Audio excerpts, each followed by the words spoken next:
इस वीडियो में try square के बारे में पूरी जानकारी लेंगे।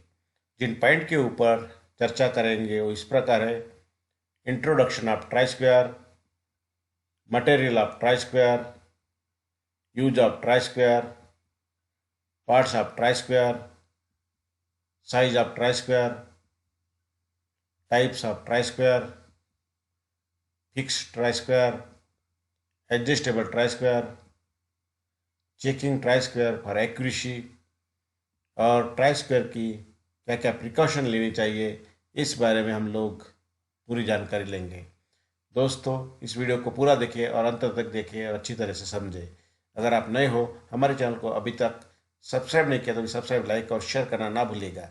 और सबसे पहले वीडियो की नोटिफिकेशन पाने के लिए बेल आइकन पर क्लिक जरूर कीजिएगा। तो चलिए दोस्तों, अब हम जानते हैं introduction of try square. Try square एक प्रकार का चेकिंग व मार्किंग टूल है जिसका मुख्य कार्य किसी जाप को 90 डिग्री के कोण में चेक करने के लिए किया जाता है। Material of try square. Try square कौन से धातु से बनाया जाता है, इसके बारे में अब हम जानते हैं। ब्लेड। ट्राई स्क्वायर की ब्लेड हमेशा हाई कार्बन स्टील से बनाई जाती है और उसको हार्ड और टेम्पर किया जाता है। स्टॉक। ट्राई स्क्वायर का stock cast iron, cast steel और एल्यूमिनियम से बनाया जाता है। Use of try square. Try square का क्या क्या यूज है, इसके बारे में अब हम जानते हैं। सबसे पहले है चेक द स्क्वायरनेस।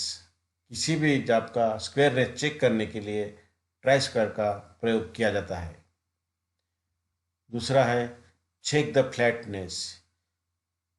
किसी भी जाप के फ्लैटनेस चेक करना है तो ट्राई स्क्वायर का प्रयोग किया जाता है। इसकी जो ब्लेड है वो फ्लैट के ऊपर रखकर उसका फ्लैटनेस चेक किया जाता है। Mark line at 90 degree to the edge of work piece. किसी भी जाप के ऊपर 90 डिग्री में समांतर रेखाएं खींचनी हो तो इसका प्रयोग किया जाता है।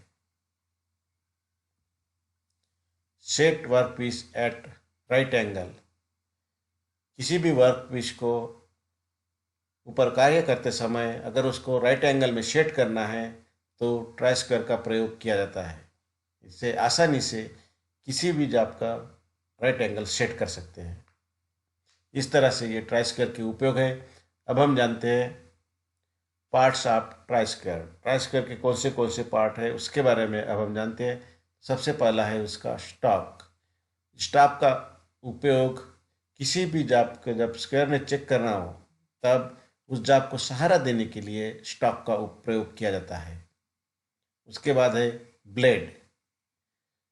ब्लेड का प्रयोग स्टॉक को जब आधार देते हैं तब उसके ऊपर हल्का सा स्लाइड करते हैं ब्लेड तक जाप को, और जहाँ तक टच होती है वहाँ तक उसको स्लाइड करने के बाद उसका राइट एंगल चेक किया जाता है।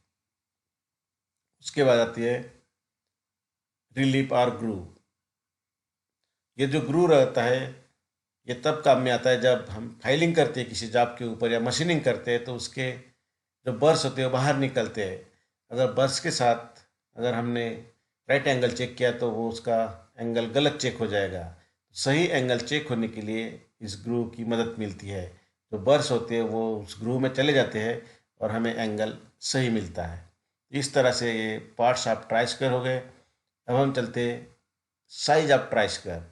कौन से साइज में उपलब्ध है उसके बारे में अब हम जानकारी लेते हैं। ट्राई स्क्वायर का साइज उसके ब्लेड की लंबाई से लिया जाता है। यह लंबाई स्टॉक के अंदरूनी सिरे से ब्लेड के अंतिम छोर तक की दूरी होती है और यह साइज 100 mm, 150 mm और 200 mm साइज में उपलब्ध होते हैं। इसमें ब्लेड की लंबाई देखी जाती है, लेकिन जहाँ स्टॉक मिलता है वहाँ से शुरुआत होती है और अंतिम छोर तक। इस तरह से ये ट्राई स्क्वायर का साइज हो गया। अब हम आगे बढ़ते हैं types of try square. Try square के कौन से प्रकार है इसके बारे में अब हम जानते हैं।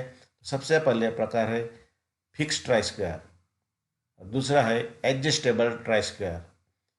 इसमें सबसे पहले जानते हैं फिक्स ट्राई स्क्वायर के बारे में।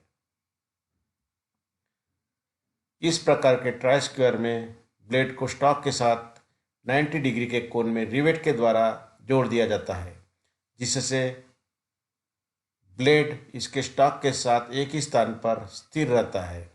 इस प्रकार का ट्राई स्क्वायर प्राय जनरल पर्पज के लिए प्रयोग में लाया जाता है। दूसरा है एडजस्टेबल ट्राई स्क्वायर। इस प्रकार के ट्राई स्क्वायर में ब्लेड को स्टॉक के साथ रिवेट के द्वारा नहीं जोड़ते, बल्कि इसके स्टॉक के ऊपरी सिरे पर एक स्लॉट कटा होता है, जिसमें एक पिन फिट रहती है और पिन का एक नर्लिंग किए हुए नट के द्वारा एडजस्ट किया जाता है। इसके ब्लेड के बीच में पूरी लंबाई तक एक रेक्टेंगुलर स्लॉट होता है। इस प्रकार जब ब्लेड को स्टॉक के खांचे में डाला जाता है तो पिन का बड़ा हुआ जो भाग होता है वह ब्लेड की ग्रू में फंस जाता है, और जब नट को घुमाया जाता है तो वह ब्लेड को स्टॉक के साथ सही स्थान पर टाइट कर देता है।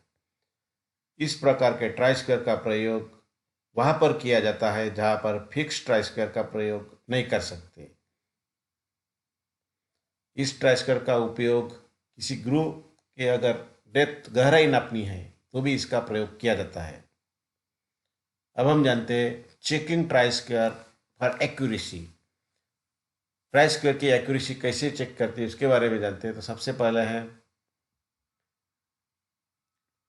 ट्राई स्क्वायर की शुद्धता को दूसरे तरीके से भी चेक किया जाता है, जिसमें ट्राई स्क्वायर को सरफेस के प्लेट के ऊपर एक किनारे पे रख दिया जाता है और उसके बाद उसके बिल्कुल सरफेस प्लेट के ऊपर एक समांतर रेखा खींची जाती है। फिर ट्राई स्क्वायर को दूसरी तरफ मोड़ दिया जाता है और दूसरी रेखा खींची जाती है। इस तरह दोनों रेखा को जांच लिया जाता है और दोनों रेखा बिल्कुल सही अंतर है या नहीं यह देखा जाता है। अगर दोनों लाइन का अंतर सही है, उसमें कोई प्रकार की गैप नहीं है या टेपर नहीं है, तो फिर उसकी एक्यूरेसी सही है ऐसा माना जाता है। अगर उसमें गैप है तो समझ लीजिए कि आपकी ट्राई स्क्वायर की एक्यूरेसी खराब हो गई है, तब उसका प्रयोग कभी नहीं करना चाहिए। और इसका जो दूसरा तरीका होता है वो मास्टर ट्राई स्क्वायर की सहायता से भी इसकी एक्यूरेसी चेक किए जाते हैं, क्योंकि मास्टर ट्राई स्क्वायर का ब्लेड और स्टॉक आपस में बहुत ही परिशुद्धता में 90 डिग्री के कोण में जोड़ा जाता है। इसलिए मास्टर ट्राई स्क्वायर से भी इसकी एक्यूरेसी चेक करते हैं। और तीसरा जो प्रयोग है वो है 4 डिस्क मेथड। इसी को 4 रोलर मेथड बोलते हैं। इसकी सहायता से भी ट्राई स्क्वायर की एक्यूरेसी चेक किया जाता है। इसके लिए आपको एक ही साइज के 4 डिस्क या रोलर लेना है और बिल्कुल स्केच में दिखाए गए जैसे दिखाया गया है वैसे रखना है, और उसके बाद उसका डायगोनल डिस्टेंस लेना है। अगर वो सही है तो आपका ट्राई स्क्वायर सही है माना जाएगा। तो इस तरह से ट्राई स्क्वायर की एक्यूरेसी चेक की जाती है। अब हम जानते हैं ट्राई स्क्वायर के प्रिकॉशन के बारे में। ट्राई स्क्वायर को दूसरे कटिंग टूल के साथ मिलाकर नहीं रखना चाहिए। कार्य करने से पहले व पश्चात इसको अच्छी तरह से साफ कर लेना चाहिए। इसको नीचे गिरने से बचाना चाहिए। इसको कभी भी हैमर की तरह प्रयोग में नहीं लाना चाहिए। इसके ब्लेड को स्क्रू ड्राइवर की तरह प्रयोग में नहीं लाना चाहिए। ट्राई स्क्वायर का प्रयोग करते समय उसके ब्लेड को चाप की सतह पर रगड़ना नहीं चाहिए, बल्कि उठा उठा कर चेकिंग करना चाहिए। रगड़ने के साथ अगर आप रगड़ते हो तो उसकी ब्लेड खराब हो जाएगी और आपको रीडिंग गलत दिखाएगी। जब ट्राई स्क्वायर का प्रयोग न किया जा रहा हो तो इस पर हल्के ग्रेड का तेल लगाकर उसके निजी स्थान पर रख देना चाहिए। दोस्तों, इस तरह से ये पूरे ट्राई स्क्वायर की आपको जानकारी दी है। अगर आपको अच्छी लगी तो हमारे चैनल को आप सब्सक्राइब, लाइक और शेयर करना ना भूलिएगा, और नए वीडियो के नोटिफिकेशन पाने के लिए बेल आइकन पर क्लिक जरूर कीजिएगा।